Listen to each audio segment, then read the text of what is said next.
Welcome to Sports by Compian. My name, of course, is your host, Stephen Compian, joined here by two of our regular co-hosts, Corey Compian, over here on the top end. Corey, what's going on over there, buddy?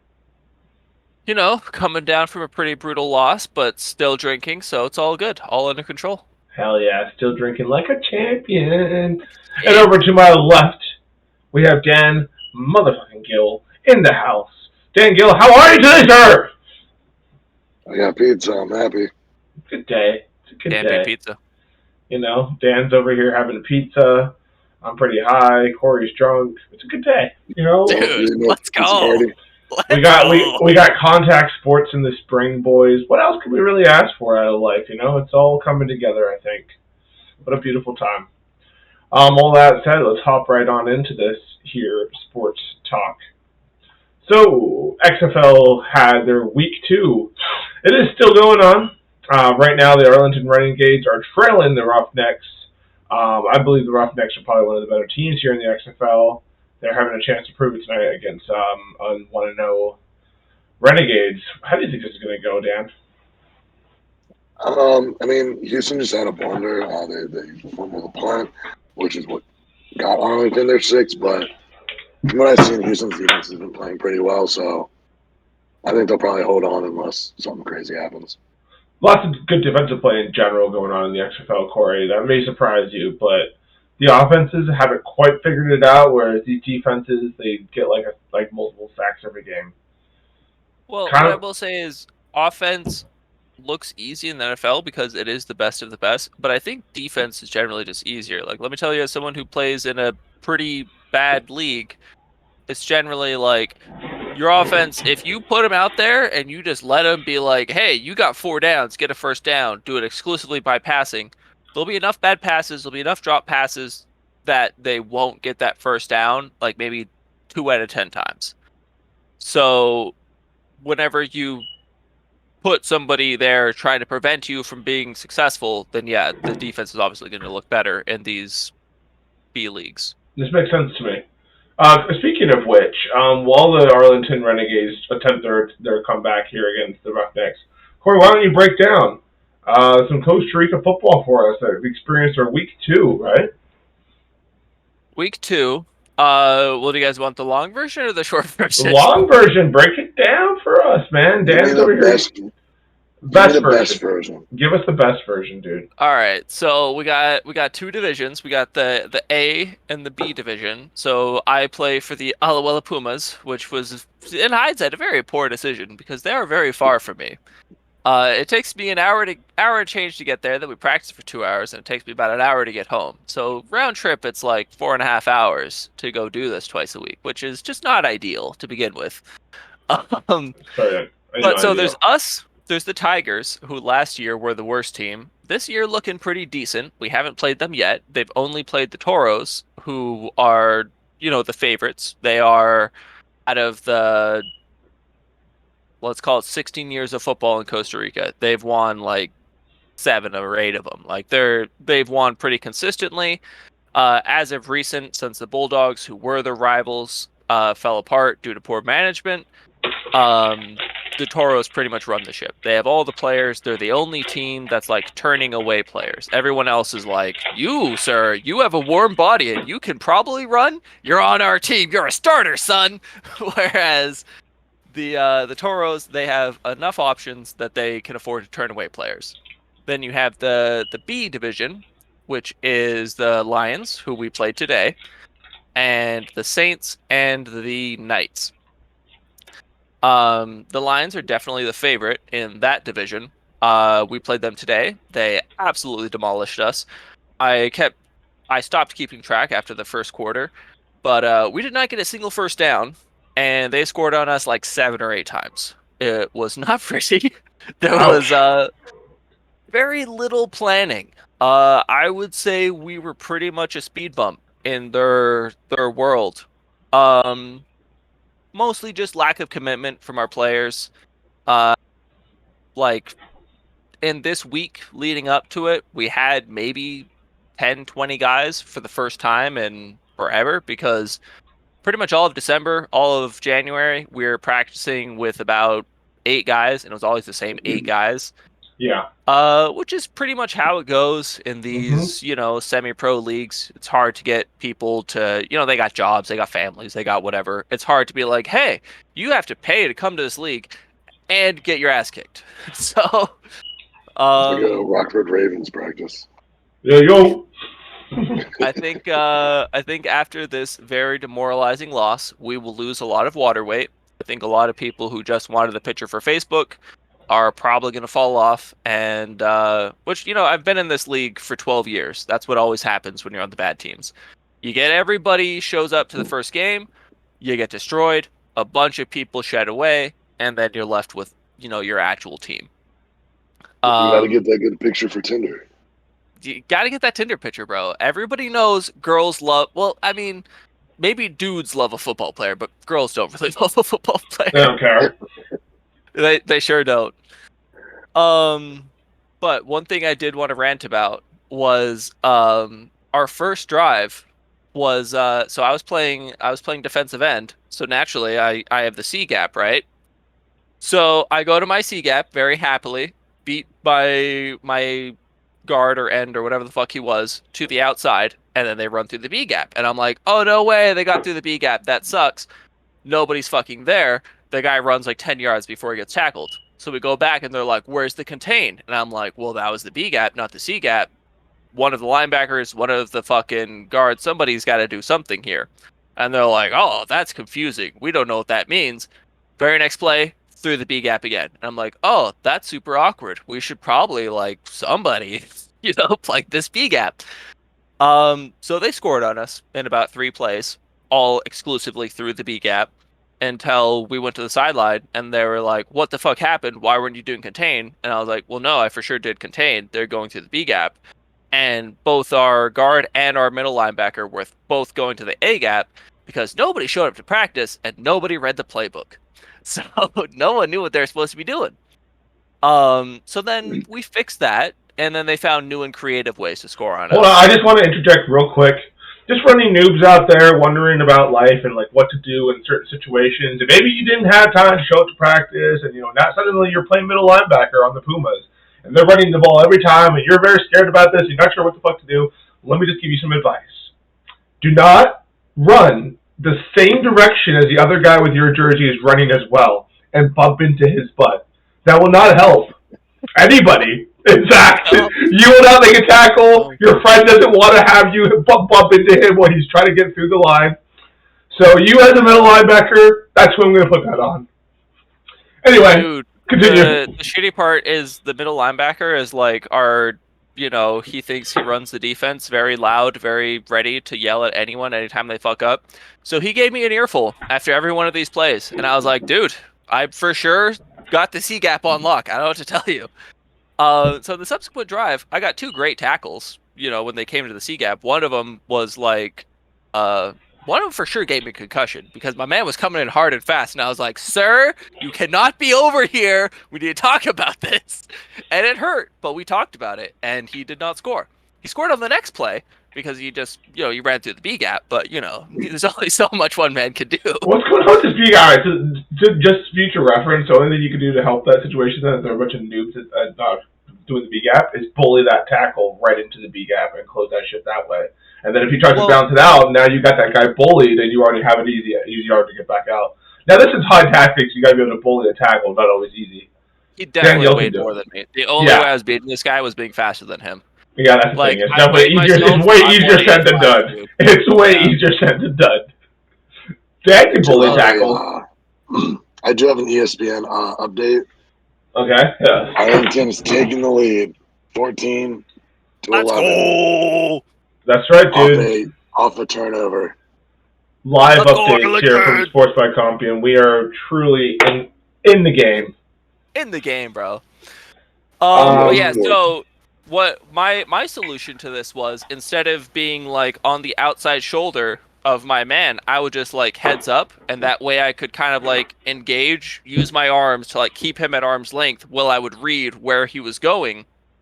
And that's why on that one QB sneak where the dude probably gave me a concussion, I was kind of cheating inside because I was like, this is where they keep fucking running.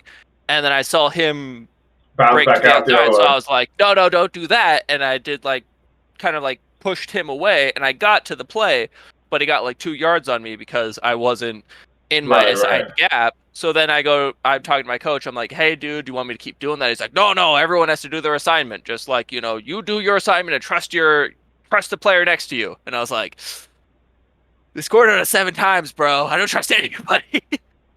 um, You start to lose the but, trust in people to make tackles whenever they're scoring a lot. I've been there. Yeah. Dan's been to a couple of those games. Huh, Dan? Yeah, dude. Yeah. And then so we've been there. We've Our been there, buddy. safety, Dude, Do I've you been on remember- both sides of the game. Yeah. Thank you, Appleton. Steve, do you remember like That's last true. year I was telling That's you true. I Or had North Indiana. had a Padawan that I was like training to be like a DB? Yeah, kind of. So I had this Padawan whenever I was much later, I played DB, and this guy, I was like training him up, and he was like, I'd like tell him stuff, and then he would like listen and actually do it, and it was like, holy shit, this guy responds to coaching. This is insane. What a weirdo. So during the time whenever I was, dating my ex, she lived in the States. I was out of the country a lot. I definitely fell down the ranks from like captain to just, another minion on the team, which I'm totally fine with. And that dude rose to be our captain. So that guy, he was playing safety. But then this one guy, actually one of my good friends, just so happens to be on another team, Juan Bonilla, the guy scores on us twice. So we bounce our safety down to cover him because he's the only guy who likely can do it, and no one else can play safety. So they take me from DN up to safety because I played it 5 years ago. So now I'm at safety, which was fine until my Padawan, this guy Barrett, tore a ligament in his finger. Oh, So shit. then we just played a snap with like nobody at corner. Like I remember going back there and I'm making my pre-snap read and I'm like, Twins left, right side just one guy. Oh, no one's covering that guy. Oh shit, that's on me. So I like sprint down there to cover this dude. And we straight up had 10 people on the field because like the guy got hurt, went out, and nobody went in for him. Like that's how fucking disorganized we were. Nice. And we're like, goal line, dude. This is fucking goal line. This is going down. Nice. Sick, So, dude. It's fucking lit, bro. Exactly what you want. Hell yeah. That's how you win games. So like, That's how you win games. so you said you've been playing what, 12 years? I started when I was 16. I'm 28 now, so yeah, 12 years. Well, but like how long have you been in that league though? All 12 years. All 12 years. And Yeah. is that common for a lot of people in that league, or are you kind of an outlier?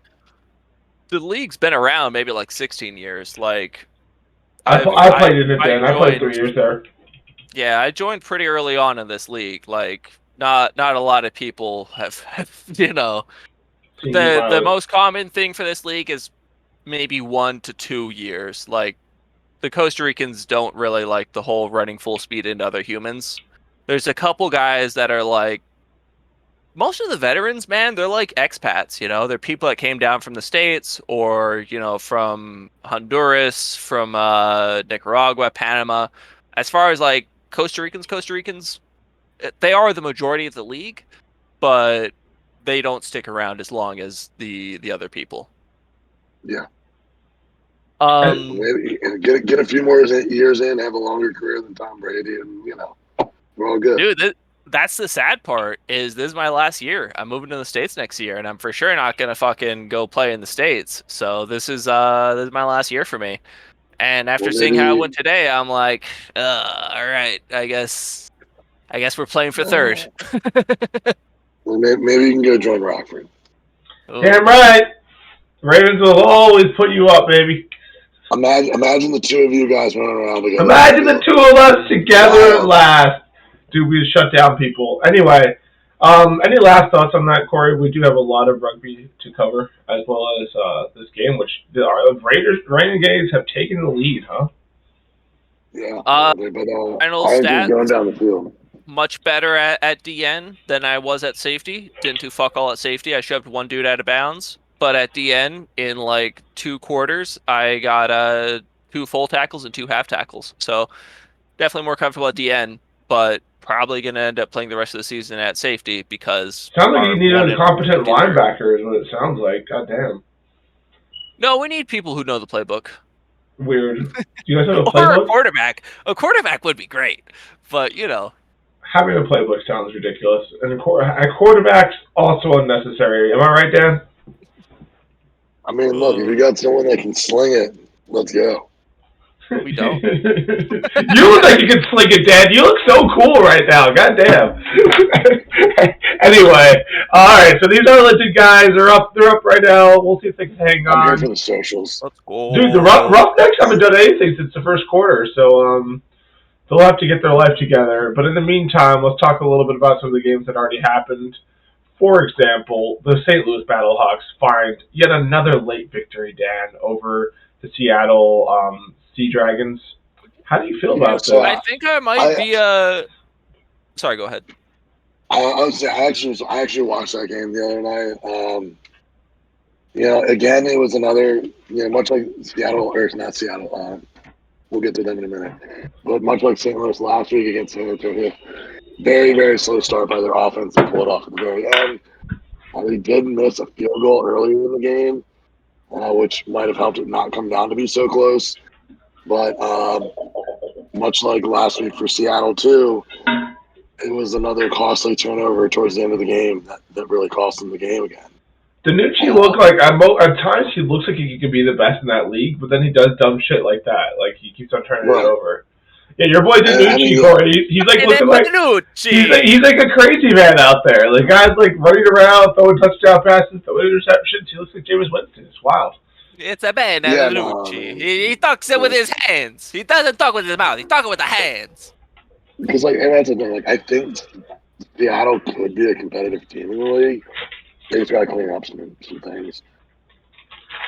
Dude, I think I might be a Battlehawks fan just because It's a sick ass name. Awesome. I was a fan of them, but like I felt like I was committed to the Guardians because they were from New York. But then they fucking hauled ass to Orlando, and I for sure can't support a Florida team. So now I'm a free agent. Like I'm looking at the Arlington Renegades just because they used to be the Dallas Renegades, and like I'm a Cowboys fan, so that kind of made sense.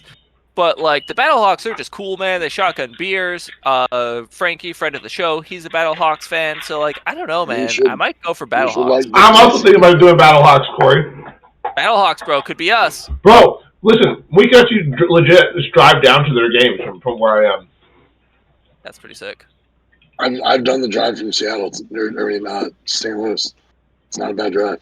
Quick 4.5 hours. Mm-hmm. Well, that's from where? Dude. From where I am in Rockford. Standards for driving is all out of whack. Oh, that's not bad. Just 5 fucking hours. You guys go to the beach. It's 5.5. Look, I grew up like road tripping around the country, so like sounds horrible. That's nothing. My sister lives in Pittsburgh. That's a 4.5 hour drive. That's a day trip. Dude, I drove from New York to Pittsburgh. And it was, I don't know, like 5 hours and change. I chugged like fucking 3 Red Bulls. I started a cult. I went crazy just sitting in the car by myself. And it was actually pretty fun. I'm not going to lie. It's a really nice drive. Driving in the States, so relaxing. Driving in Costa Rica, you feel like you're fucking tense the entire time. Yeah. Like always fight or flight. Yeah, it's definitely not the same thing. Which is why it's nice to do road trips down here. Go down to St. Louis and become a Battlehawks fan. Plus, dude, they got AJ National Champion McCarron leading the show over there. 2-time national champion, Dan, or just 1 time? I think it might be 2. Might be 2. It's but crazy no, national champions going around. Like, I was talking with my buddy the other day that I said, like, the league really needs St. Louis, San Antonio, and Orlando to kind of really thrive in those 3 markets. I mean, not that the other markets don't need to thrive. You want that to happen, but their stadiums are so big that, like, I mean, yes, I would hope Seattle could grow into the Seahawks stadium. I don't think they're going to really be putting up Seahawks numbers by any means, but those are like 3 markets that, one Seattle or St. Louis is a former NFL city. Every time they bring, teams moving, San Antonio throws, hat in the ring. I know they tried to get the Raiders at one point. And, Orlando's a decent spot midway. So St. Louis actually opened up more seats in the stadium for season tickets. So Oh, yeah? that's promising. Like they added a whole other deck of the stadium to open up. Nice. So I mean they're selling well from what I'm hearing. Cool. But they play their first 3 games of the season on the road. So I we did gotta wait hear a little bit something to on see that over there. Instagram, like fill the stadium Yeah, that's from their whole St. Louis. yeah, that's their whole slogan right now. Yeah. So like You guys hear there was drama because they took away their beer snake? Like the no. That was not St. Louis, that was DC. right, and they threw lemons on the field. I was at the game. Were you? Hell yeah! Did you contribute to the beer snake before it went away? No, we had different seats. Hashtag sad. Kind of we got tickets from the head of security there, so we kind of. Who was your team? Jump. Do you have a DC team in this Defender. league? DC. Yeah, All DC right, Defender. nice. You guys should be fans of them. Come on, we party hard. Let's go. Dude, I don't know, dude. Are they called the Battle Hawks? I can't be a part of it. And dude, like they're not called the Battle Hawks, like you know. The battle, yeah, dude. It's like Come a on, battle hawk, but with a right. sword. Think about Right, it. yeah. Like, think about what's more American than like a hawk. Yeah. Just descending Honestly, from the sky, holding a sword and a machine gun. Right. He's a battle hawk, and And you're just frankly, rolling in to fuck your world up. Frankly, Dan, you not being a Battle Hawks fan is anti-American. It's anti-American, bro. I said it. I'm just saying. Hey, I said it. No, that's not true. No, I don't have a rebuttal, but no. He's like, no, don't put that on me, Ricky Bobby. Look, all I'm gonna say is, I live in the land of where they wrote the national anthem, so. You're just here trying to defend the America that was created. America. And they had another good game, dude. This one, so the Vipers were up 6-0 early, and like they kind of hung on to that lead forever. America. But like they just decided to do nothing else on offense. Like Luis gets this like one touchdown, and he's like, "I'm gonna just go home for the day, guys." Dude, like mentally, he's like, "I'm all set." Dude, can't get the hurdle. He played like the first 2 series, and then they put Brett Hundley in. Oh, really? Yeah. Huntley. But here's the thing, like Huntley before we went on. Yeah, well, here's the thing. Before we went on, Steven and I were kind of talking about this game a little bit. Like, the field was absolutely atrocious. I don't know if they tried to re-sod it or re-turf it or what. But like you could see parts of it didn't match. And there's literally a video of them painting the grass green because some of the parts of the field were so dead. It rained so much during the game. Like it didn't start raining until a little into the game. But really, only the kickers had problems with their footing. The rest of the players were fine, but the broadcast was terrible. There was just a lot that was wrong with this game, but yeah, I mean, Vegas could not get the ball out when they started to go down the field a little bit. They would get stopped. And honestly, you know, he doesn't show up in the passing line. He'll only show up in the running stats for the defenders. But the defenders need to just stick with King. They're so much better with a quarterback. 1 for 5 for Paris. Oh no, buddy. I know. Buddy, how'd that happen? And it does look like they gave up on him earlier. Like, never mind. We're going to Huntley, who also wasn't that impressive. But dude, Jordan Tahoe also did not have like a very impressive game, averaging 4 yards a fucking pass. But you know what, Corey? You throw it 4 times. That's a first down. True. Hey, listen, we would take him, bro. Like, this guy, look, bro, Costa Rica, beautiful women, cheap beer. Oh, yeah. But he's making it slightly, he's making a little bit of money here, though. So we for sure can't pay him. Yeah, but like, maybe I'll give him a ride to practice if it's convenient. That's a pretty good deal. You're going to pay him an experience of life. Well, Costa Rica, which is an experience. It would definitely, it might ruin his life. It'd be good for him. Maybe he'll find a woman, you know. You might get locked up down here and then just start like a fucking franchise down here, like how Scott did. Exactly. Yeah, it's true. Lots of opportunity. So lots of opportunity. Is the one and only good quarterback Costa Rica has yet to see, and he basically came down here in like the early 2000s, met a girl, married her, had 2 kids with her. Then, like, this football league appears during his time here, proceeds to dominate the league for years, retires, And now his son is leading the team that he started. His son is now leading the Toros and probably going to win a championship. Yeah, the son's pretty good. Has a decent arm on him. Sean's, I've heard mixed reviews. I haven't played against him myself, but from what I can tell, the Toros are still winning, and they're primarily a running offense. So I think he's going to do just fine. Hey, guys, I don't believe in the Guardians. I don't think they're a good football team. It looks like they're going to be the beating. And they left New York, so fucking kick rocks, losers. It looks like they're going to be the punching bag of this league so far. The Brahmas brought it to them. Last week they also got had pretty bad by what was it, the Roughnecks? Yeah, right. That's right. The Roughnecks had them. I mean, it's back-to-back weeks that they scored 12 points. Yeah, not great. Not great. Who do they have there again? Paxton Lynch? Come on, Paxton. Yeah. Paxton! What happened? I really thought, Paxton, that this was going to be your game, your league, Paxton. 9 for 19, Paxton. Oh, Paxton.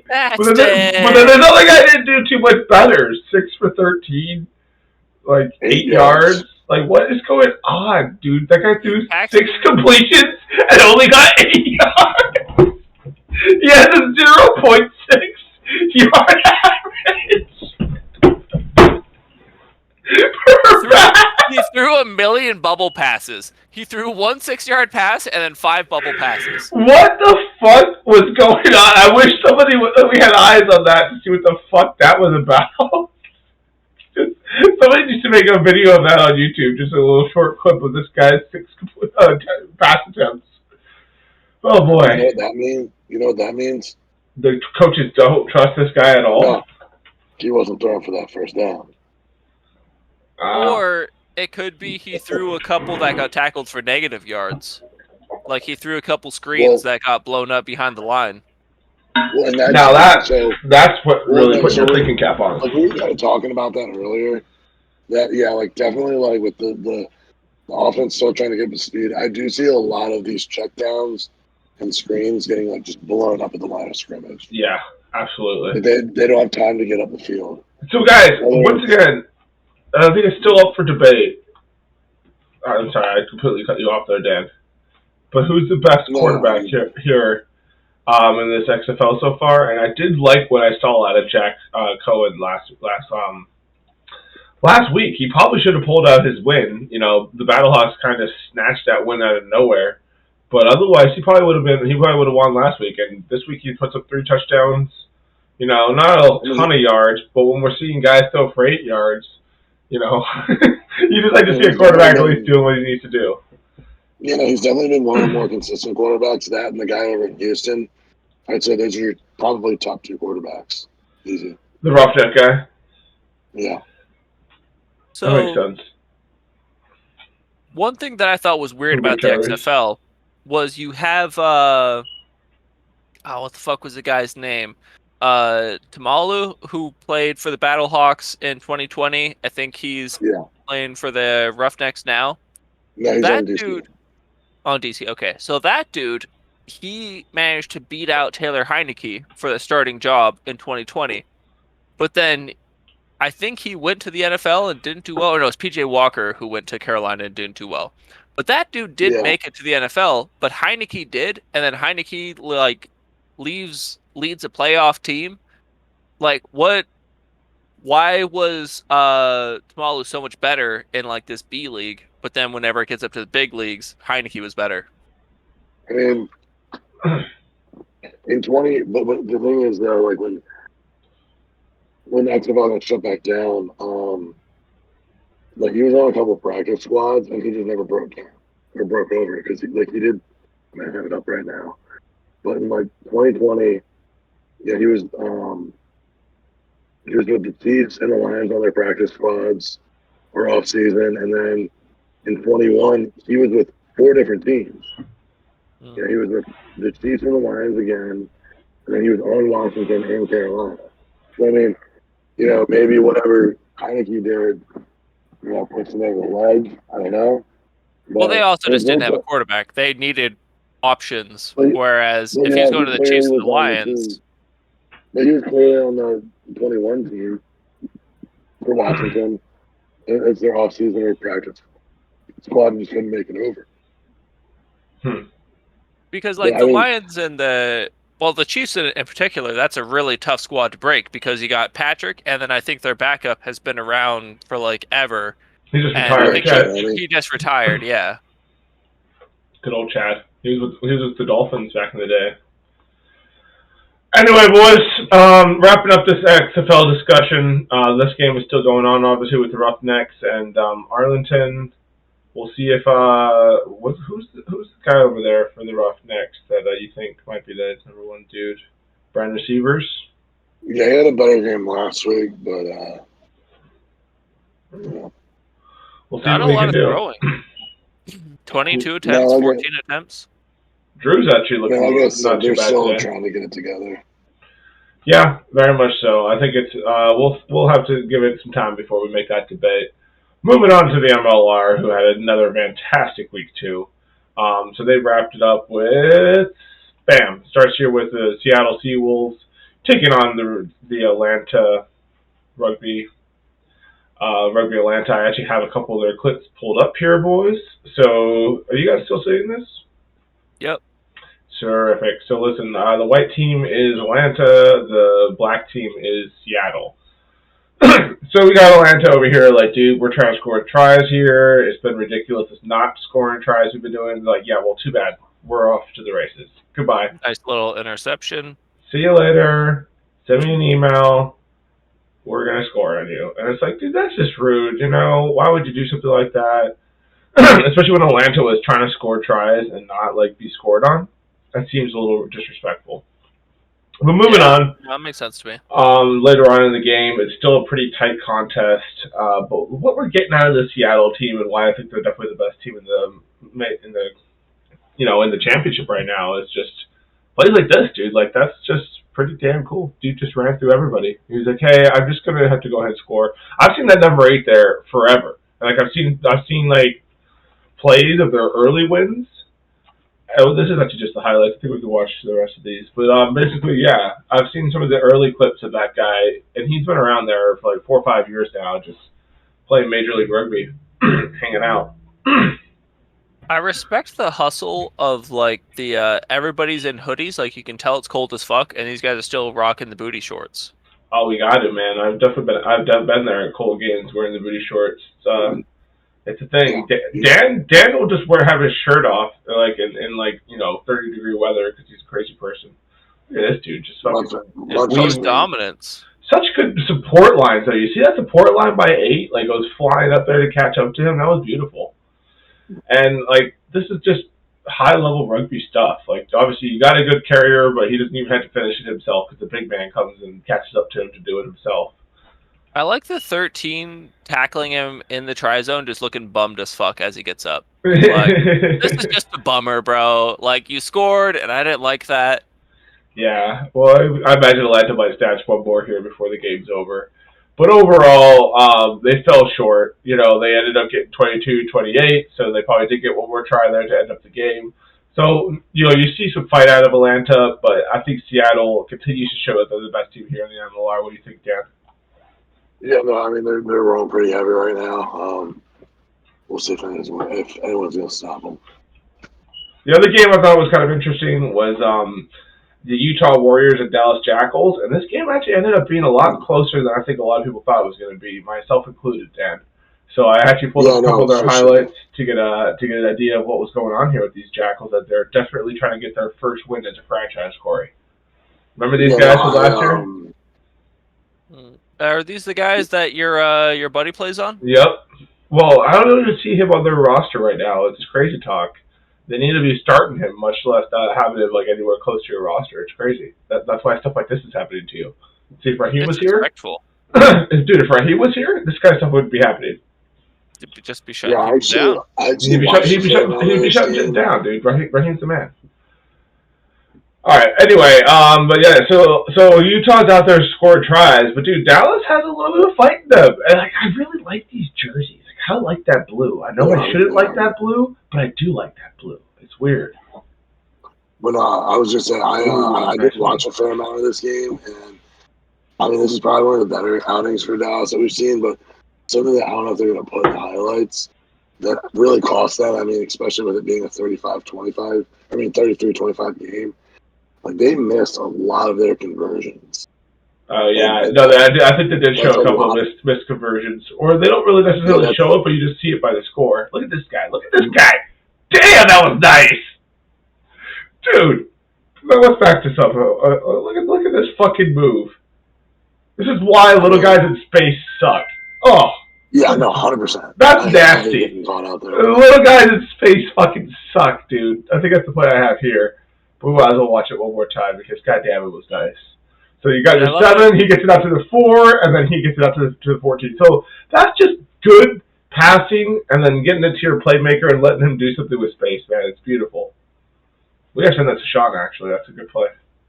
I love it whenever smaller people are dumb enough to think that they can beat you in a one-on-one. They're like, I'm going to run through you. It's like, yeah, I know. Made my job so easy. Thank you. Thank you, dude. I didn't have to chase you down. Thank gosh. I like twice today, and I loved it every time. But, dude, it's very sad whenever you run into these, like, small guys who, like, know that they're small and they're faster than you, so then they do stuff like that. It's like, oh, yeah, don't worry, I'm going inside. Oh, just kidding. I'm not going outside. I'm going outside. Ah, too fast. Like, come back here, you little bastard.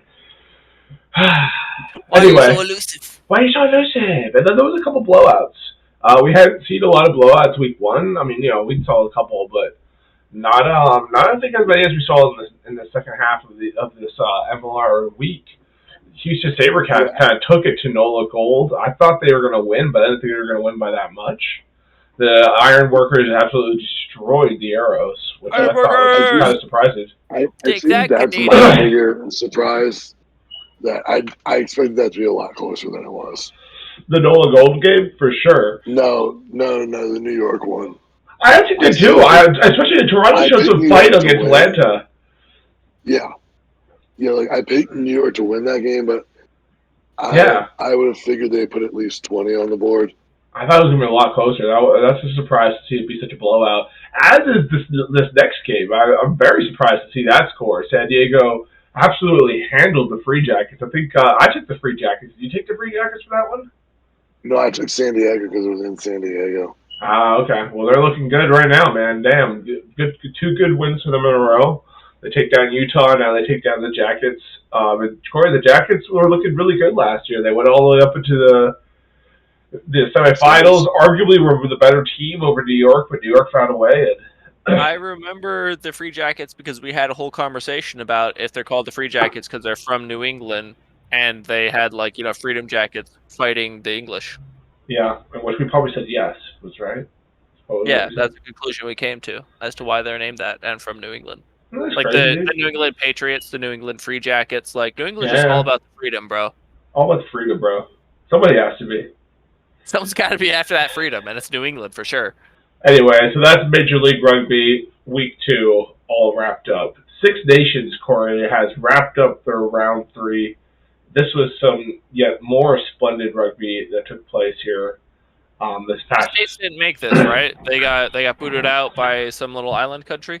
So you're thinking of the World Cup, which is not happening yet. That's like right. 6 Nations. I remember these guys. Yeah. This is these guys. Those dudes all hanging out kind of in their own little area, and then Italy for some reason. Which whatever. But anyway, so it starts out with Ireland, taking it to Italy. Italy didn't look terrible in this game. They had their moments, but they were just clearly outclassed by a much better team. Their 9 had a sneaky little try with a quick go. Just takes it right through the gut. That was nice to see from Italy. And they had a couple moments, like I said, But overall, dude, they got a couple passes intercepted. Ireland just moved the ball when they needed to. They weren't even starting like their main starters, and they were kind of just running through them. So no, and I'll say though, both sides had phenomenal ruck speed though. Yeah, I will say that was probably one of the better ones I've watched in a while. I mean, the score kind of reflects that there was 2 miscue ball. Well, there was more than that, but there was 2 key ones that I remember. When I watched it, that Ireland went to go get tries and they just dropped the balls, trying to dot it. So I mean, there's two tries on the board for sure. Yeah, I saw 2 of those. You're right. It could have easily been a much wider game than it was. I mean, it was a one-score game at halftime, and I'm sure the Island locker room is not a happy place. Also, Johnny Sexton was out. Yeah, Johnny Sexton was out. The number 9, they were using somebody else there. I saw they had. Yeah, they were pretty. Outside center, they had Akina, which he had a pretty good game, but he isn't normally the 13 out there. So, I'm sure they're kind of resting a couple starters because they knew they could. But hopefully they get him back for next week. They still pull out a good win. So yeah, well, he was banged up after that France game. He got lit up by the French wing, and the dude was banged up after that. He could not come back in. You could tell he was upset that he had to come out, but yeah, he wasn't okay. Poor old man. He's old, Corey. You can't be hitting him that hard. It's disrespectful. That's my boy Johnny Saxton. Come on now. Respect your elders, man. I will say the next game, England and Wales, I expected to be a little more lopsided than it was. Hang on, Dad. Before we get into that, I do want to talk about our. No, that's okay. I want to talk about our non-sponsor that is here, and we're gonna really get into them. I have some beautiful sunglasses of their. I'm an early supporter because the guy who runs this whole thing, came on Joe Rogan like probably 2013. I don't even know, man. It was fucking forever ago. And started talking about this thing, what he was gonna do. I checked out his website at the time. It all looked pretty fucking good. So his whole big plan is, first of all, we're going to attack all the rivers. Because what's going on is there's a shitload of rivers where they're just piles of trash and plastic all gets poured into the ocean from these here rivers. You see these things, man? They're clogged up and full of fucking plastic and trash. So his idea is setting up some nets there to stop those. And then he also has these big-ass fucking cruisers going out there just grabbing this shit. Now, a lot of people are like, this is a futile effort, it's all bullshit, blah, blah, blah, blah, blah. And those people also like to sit on their fucking couch and do nothing and talk shit about people actually trying. So, can't take them too seriously. But anyway, I'm an early supporter of this brand. Their sunglasses are fucking sick. They're durable. Should have brought them here, but I forgot. They're downstairs, and I'm not going to go get them. But I have been wearing them for snowboarding while I'm in between buying a pair of goggles. And they're just solid, man. They work for everything. They look really cool. They have a nice case. And you're supporting something important because we probably should clean up the ocean a little bit, or we're going to run out of fish, turns out. Fish, just run out of fish or oxygen, because that's where most of our oxygen comes from, is from coral reefs. So that too, yeah. So ocean's kind of essential. The most important stuff, man. Most of the planet's covered by it. Probably, something we should keep somewhat clean.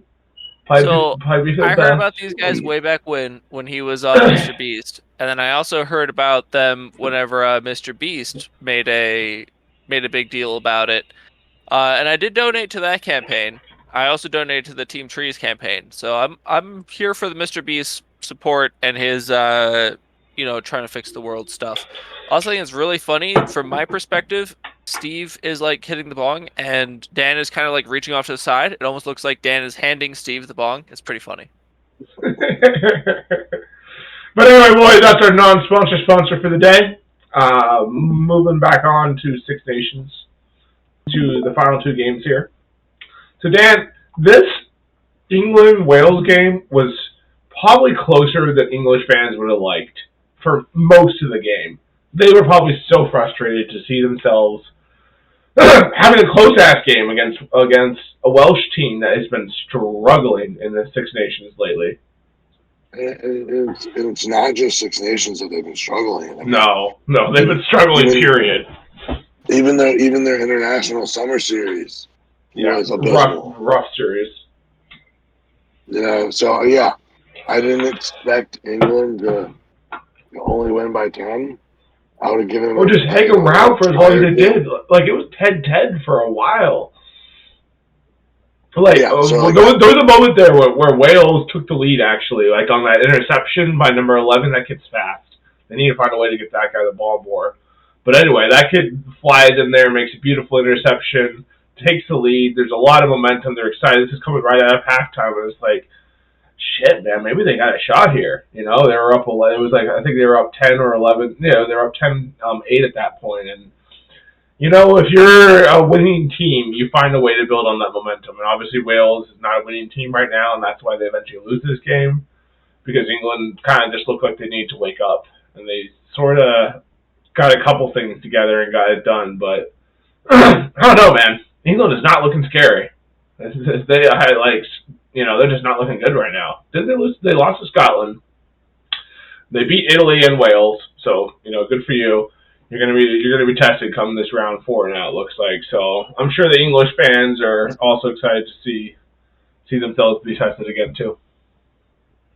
Yeah, I think there's a 3-way tie for second between England, Scotland, and France. Okay. And then speaking of Ireland. Good for Ireland. Yeah, Ireland beat France in the last round, which wasn't last week, but the week before that.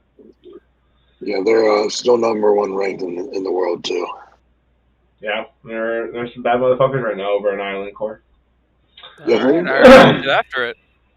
I think for the next year game, the final score was probably what I was expecting, but not necessarily who won, but just how close it was. I was more shocked by the halftime score than the final score. Scotland let this game get away from them in that first half. If they would have kept that a little bit closer in that first half, I think we might be seeing a different score come the end of this. But they looked like unprepared, confused, or something out there, man. But those first couple minutes went terrible for them.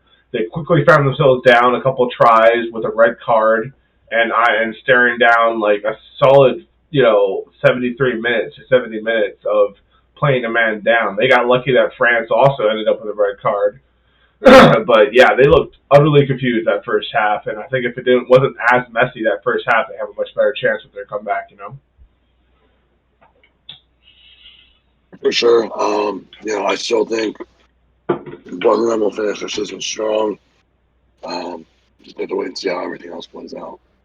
So they kept it more close in the second half when they were down a player? Well, because France also got a red card, minute 20 or something, Dan? Something like that. They also ended up with a red card, so it ended up being 14-14. Oh, okay, that makes more sense.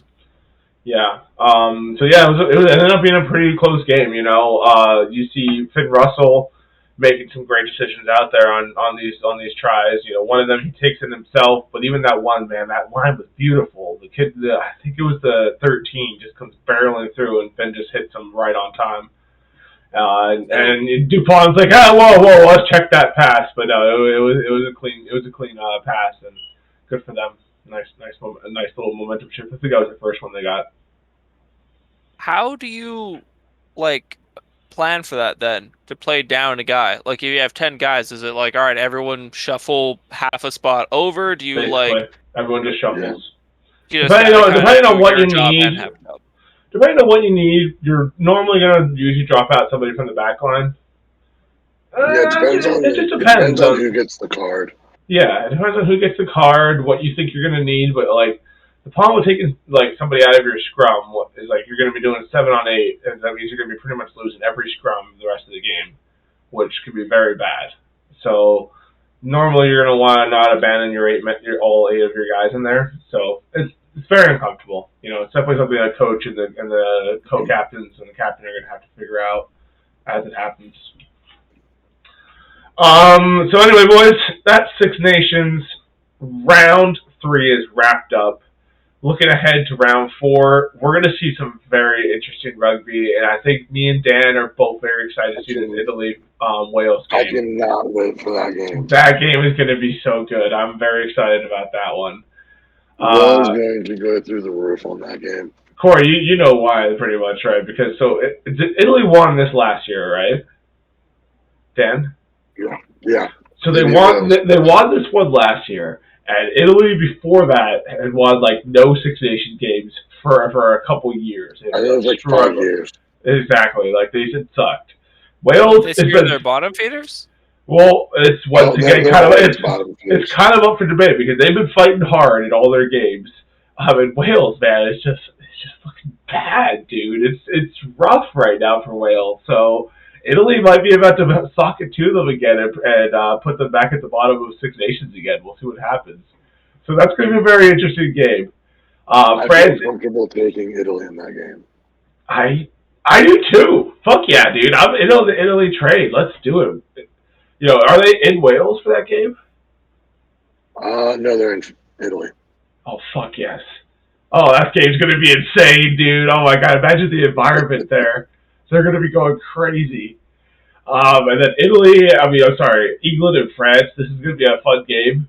I would love to see England do something here. Wake up and show us why we should be really excited to see you guys play the World Cup because Squiddish Rugby, before they fired their coach, was saying that he was building their team to win the World Cup.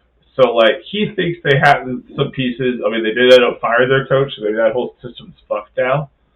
But they need to show something here against France. Do you agree, Dan? I don't know. I don't see them pulling it off. I think France goes in there and takes care of business. Absolutely. I agree. I think France is definitely going to win this game. Scotland-Ireland is also going to be a very good game. No, I'm excited for that one, too. It sounds like a little bit of a homer, but I'm going to take Ireland in that one. Especially, I get that they got the red card this week. That didn't help their cause. But they can't afford to come out that flat against Ireland. They just can't. Against Scotland?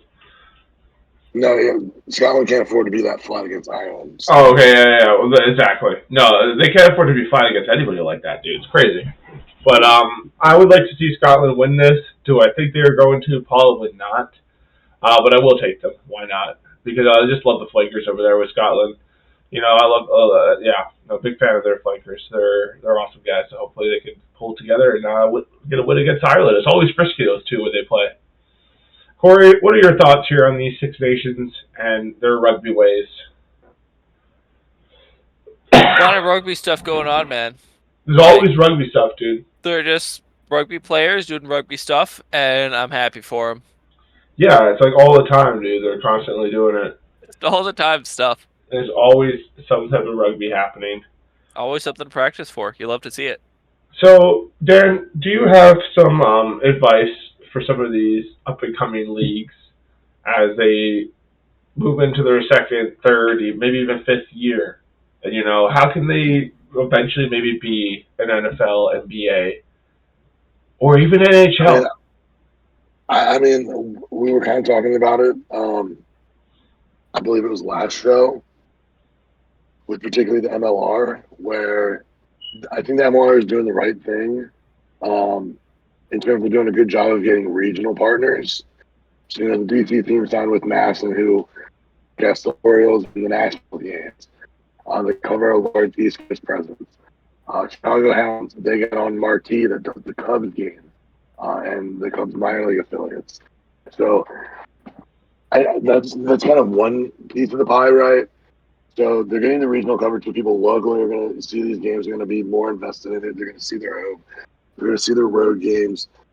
But they need to also expand on these large national contracts. I know they're doing stuff with FS1. That's good. Would it be nice to maybe get the championship game and the semifinals on Fox itself? Absolutely. I don't know how that'll conflict with the USFL. We'll have to see how the schedules lay out, but I think trying to get it on a little bit more of a premier channel aside from FS1. Nothing wrong with FS1, but you want that main channel.